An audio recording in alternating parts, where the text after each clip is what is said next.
Kar ku manta da subscribe kana ku danna mana ƙararrawa domin samun sababbin shirye-shiryenmu da zarar mun ɗora.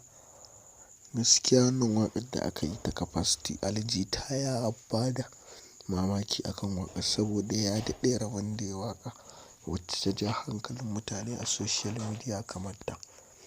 Wannan waƙar dai ya yi wa uwar gidansa ne matarsa wanda amare su ma suke cece-kucen a kan cewa su ma ya kamata a yi musu waƙoƙinsu domin su ma a koɗa su kamar yacce ake koɗa uwar gida. To wannan dai waƙar ya yi ta ne saboda matarsa su kuma amare za mu jira mu gani ko zai sakan musu tasu su ma nan da ba da jimawa ba. Amma dai wannan waƙar ta uwar gida mai Capacity ta yaɗa hazo a cikin social media. Ko wane shafi in ka shiga za ka ji ana jin ta, ko wane status in ka hau za ka gan ta. Wannan shi ne. Kar ku manta da subscribe kana ku danna ƙararrawa domin samun sababbin shirye-shiryenmu da zarar mun ɗora. Nan ba da jimawa ba za mu kawo muku full ɗin waƙar ita ma.